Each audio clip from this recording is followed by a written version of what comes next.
বর্তমান সরকার দরিদ্রতা দূর করার জন্য প্রায় ৫০টির উপরে খাত তৈরি করছে, যেখানে দরিদ্র মানুষ বিভিন্ন সমস্যার জন্য অর্থনৈতিক সহায়তা চেয়ে আবেদন করতে পারবে এবং সঠিকভাবে আবেদন করলে সরকার তাদের অর্থনৈতিক সহায়তা দিবে। এর মধ্যে রয়েছে দুস্থ, গর্ভবতী মা এবং শিশুর জন্য ভাতা, ক্ষুদ্র ঋণ, এছাড়াও শিক্ষার্থীর ভাতা তো আছেই। আপনারা যে বিষয় নিয়ে সমস্যায় থাকবেন সেই বিষয় নিয়ে চেক করবেন।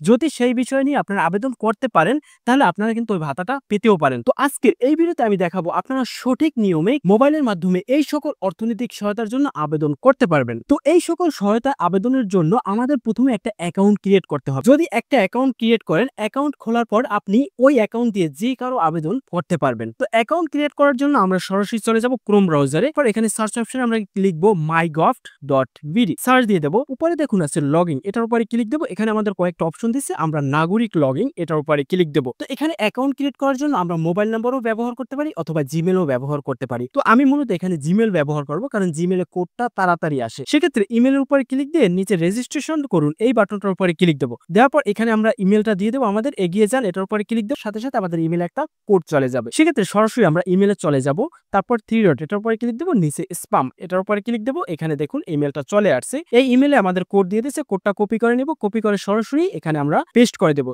তো কোডটা বসানোর পর আমি সাবমিট করুন এটার উপরে ক্লিক দেবো। এখানে আমাদের একটা পাসওয়ার্ড দিতে হবে। তো উপরে যে পাসওয়ার্ডটা দিতে হবে নিচে একই পাসওয়ার্ড দিবেন।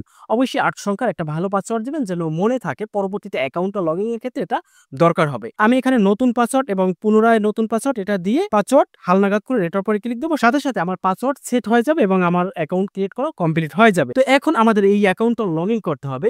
তো অ্যাকাউন্ট লগইন করে আবেদনের জন্য যদি অ্যাপ্লিকেশন ব্যবহার করেন তাহলে সবথেকে ভালো হয়। তো সেক্ষেত্রে আমি প্লে স্টোরে চলে যাব। প্লে স্টোরে গিয়ে সার্চ অপশনে ক্লিক দিয়ে লিখবো mygov.bd। তো এই যে অ্যাপ্লিকেশনটি, এই অ্যাপ্লিকেশনটি আপনারা ইনস্টল করে নেবেন। তো আমার অলরেডি ইনস্টল করা আছে, আমি ওপেন করে নিব। তো এখানে আমাদের দুইটা অপশন দিয়েছে, লগইন, রেজিস্ট্রেশন করুন। তো লগইন এটার উপরে ক্লিক দেবো। দেওয়ার পর আমরা একটু আগে যে অ্যাকাউন্টটা খুলছি সেই অ্যাকাউন্টের ইমেলটা এবং পাসওয়ার্ডটা দিয়ে লগইন করে ফেলবো। ব্যাস এইরকম আমাদের একটা পেজ দিয়ে দিবে। তো এখানে কিন্তু আবেদনের সকল কার্যক্রমই দেখাচ্ছে। তো আমরা নিচে যে মেনু বাটনটি আছে এটার উপরে ক্লিক দেবো। তারপর এখানে প্রোফাইলের উপরে ক্লিক দেবো।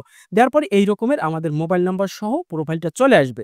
তো এখানে আমাদের এনআইডি দিয়ে এই অ্যাকাউন্টটা ভেরিফাই করতে হবে। এখানে আমাদের অ্যাকাউন্ট ভেরিফাই করার জন্য জাতীয় পরিচয়পত্র, জন্ম নিবন্ধন নাম্বার, টিন আইডির মাধ্যমে আমরা ভেরিফাই করতে পারবো।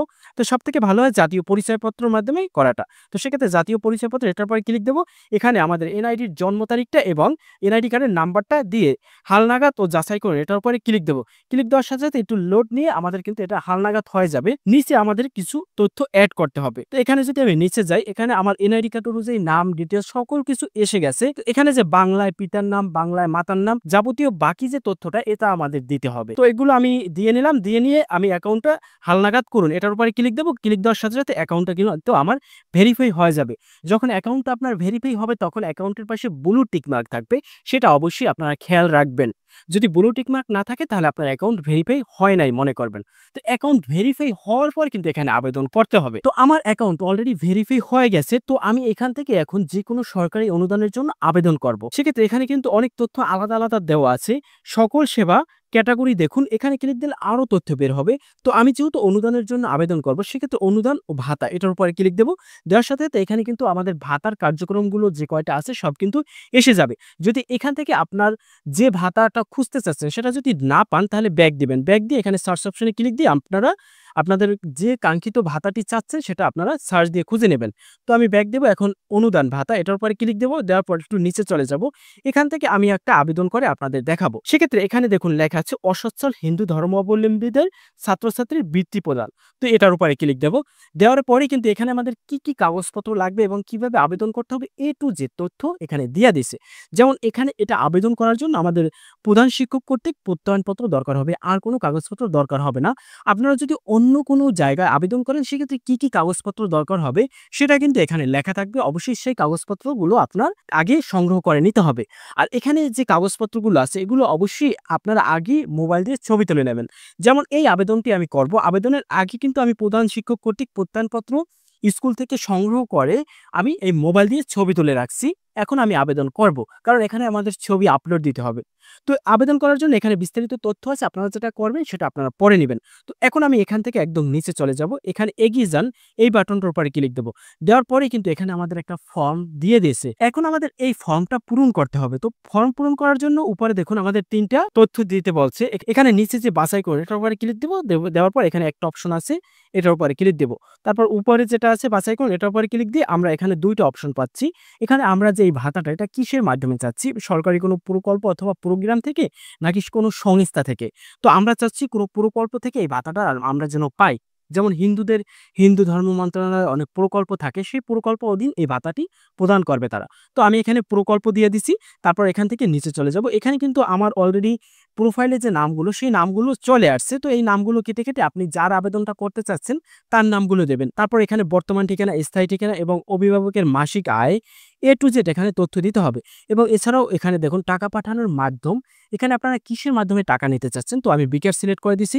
এছাড়াও নিচে কিন্তু আরো অনেক তথ্য আছে, স্কুলের তথ্য। এই তথ্য A to Z সকল কিছু ডিটেইলসটা আপনার দিতে হবে। যেহেতু এখানে বাংলা লেখা, আপনারা যেকোনো জায়গায় আবেদন করেন না কেন এই তথ্যগুলো আপনারা ইজিলি কিন্তু দিতে পারবেন। আর বাংলায় লিখতে হবে। এইজন্য বেশি কঠিন না, আপনাদের নিজের মতো করে ফর্মটা পূরণ করে নেবেন। যেহেতু এটা পার্সোনাল তথ্য আমি আপনাদের এই ফর্ম পূরণ করাটা দেখাতে পারলাম না। তো ফর্ম পূরণ করার পর এখানে নিচে দেখুন আছে স্বাক্ষর। এখানে ক্লিক দেব। ক্লিক দেওয়ার সাথে আমাদের গ্যালারিতে নিয়ে যাবে। গ্যালারি থেকে এখানে আমরা স্বাক্ষরটা আপলোড দিয়ে দেব।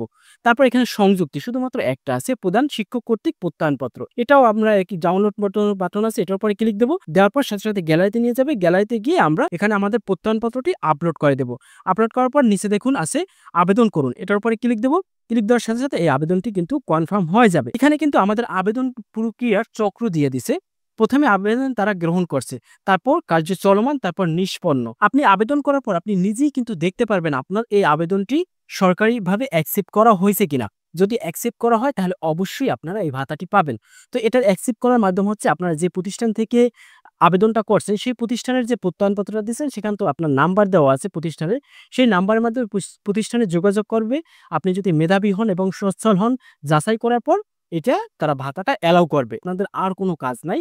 এখন উপরে যে প্রিন্ট করুন এই বাটনটি আছে, এটার উপরে ক্লিক দেব। ক্লিক দেওয়ার সাথে এই যে যাবতীয় তথ্য সকল তথ্য কিন্তু এখানে দেখাবে এবং আমাদের যে এই যে পিডিএফ কপিটা সেটা কিন্তু আমাদের ডাউনলোড হয়ে যাবে ফোনে। এতক্ষণ আমরা আবেদনে যত তথ্য দিছি সেই তথ্যগুলো কিন্তু এখানে দেওয়া আছে। তার মানে আমার আবেদনটা সাকসেসফুলি হইছে।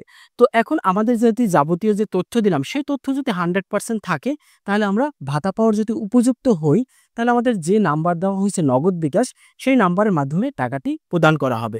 তো শুধুমাত্র এই আবেদনটি আমি আপনাদের দেখালাম। বাকিগুলো আবেদন সবই একই কোয়ালিটির। আপনারা ইজিলি আপনাদের যে কোনো আবেদন এখানে সার্চ দিয়ে খুঁজে করতে পারেন। এখানে চিকিৎসা ভাতার জন্য আপনারা চাইলে আবেদন করতে পারেন, অথবা আপনারা ক্ষুদ্র ব্যবসা শুরু করতে চাচ্ছেন সেই ব্যবসার জন্য আপনারা ক্ষুদ্র ঋণের জন্য সরকারের কাছে আবেদন করতে পারবেন। তো আপনারা যদি এই অ্যাপ্লিকেশনটি ওপেন করেন তাহলে আপনারা নিজেই বুঝতে পারবেন এখানে কতগুলো খাত আছে। তো এই বিষয়ে যদি আপনাদের কোনো প্রশ্ন থাকে সরাসরি আমার কমেন্ট সেকশনে প্রশ্ন করবেন।